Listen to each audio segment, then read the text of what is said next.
sa aming tagapamahalang pangkalahatan, kapatid na Eduardo B. Manalo, nagpapasalamat po kami ng marami sa Panginoong Diyos at sa ating Panginoong Hesukristo sa paglalagay po sa inyo sa makapangyarihang pangunguna sa buong iglesia.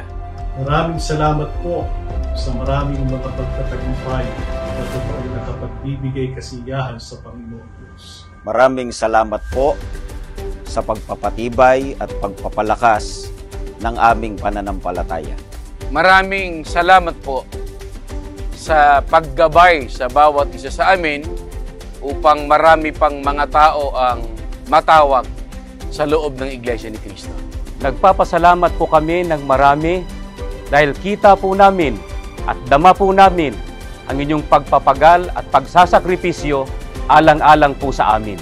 Maraming salamat po sa patuloy po na paggabay sa amin sa pagtupad ng aming banal na tungkulin. Maraming salamat po sa inyo pong pamamahalang may integridad. Maraming salamat po sa paglulunsad ng maraming aktibidad sa layunin sa ikatitibay po namin. Ang amin pong sambahayan ay taos-pusong bumabati po sa inyo ng Happy Birthday po!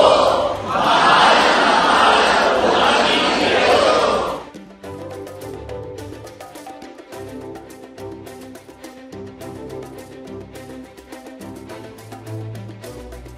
Sa amin pong pinakamamahal na tagapamahalang pangkalahatan, kapatid na Eduardo B. Manalo, mula po sa Distrito Eklesyastiko ng Carcar City, Cebu, kami po na mga ministro at mga manggagawa ay taos-pusong bumabati po sa inyo ng Happy Birthday!